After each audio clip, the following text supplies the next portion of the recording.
In 1987, the company Square would start development on a role-playing video game that would not only save the company from bankruptcy, but create a franchise that is still flourishing over 30 years later. The director and creator of the game had plans to create a role-playing game for a few years, but Square felt a game of that genre would sell poorly and denied him permission.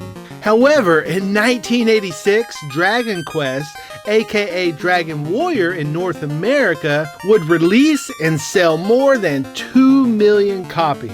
After seeing the success, Square's interest was piqued and permission was finally given to create an RPG that would be inspired by the video game Ultima and Wizardry.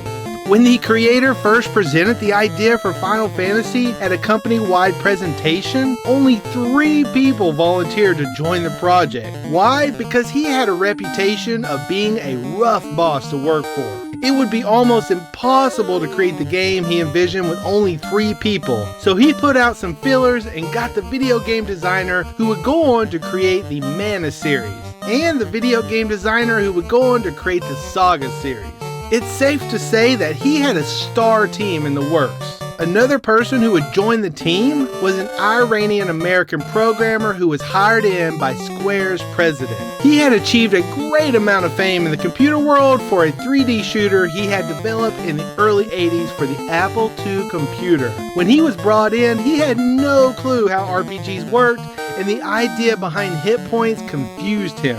To explain, hit points are a character's health.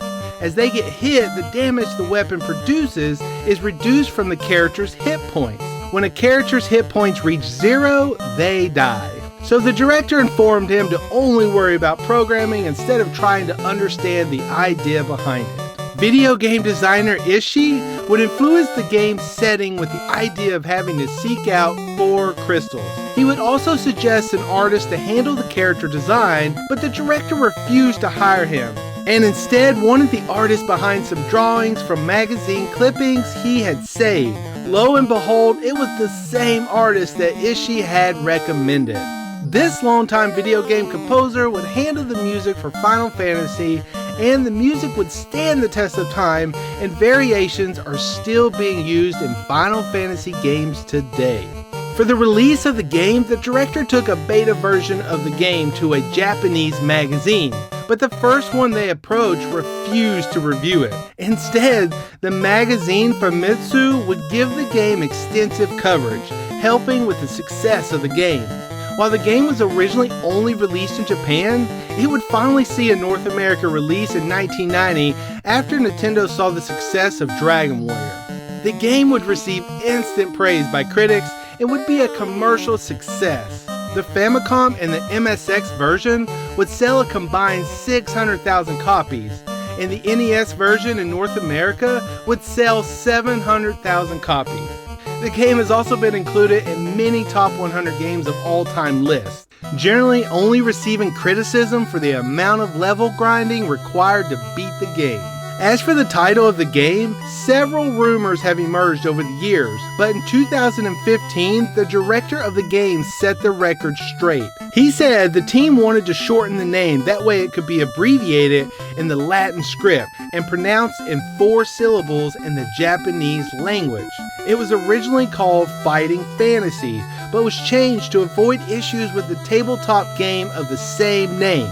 Final was chosen because of 2 reasons. First, if the game failed, the director would have to return to university, and second, Square was under threat of bankruptcy at the time, which meant the game could have been its last.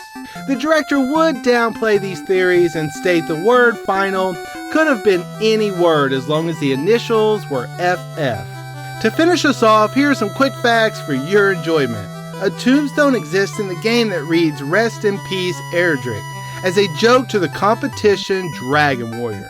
The entire Final Fantasy series has sold over 140 million units and has grossed over $20 billion with inflation adjustments as of March 2018. The line in the game, "I Garland will knock you all down," was actually a mistranslation in the NES version and was not in the Japanese version of the game.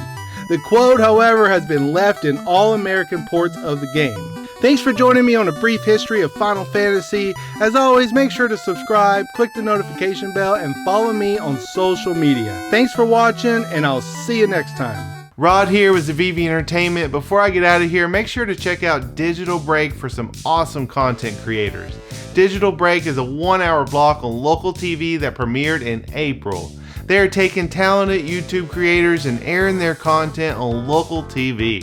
So make sure to follow and like their Facebook page. Thanks everyone, I'm out.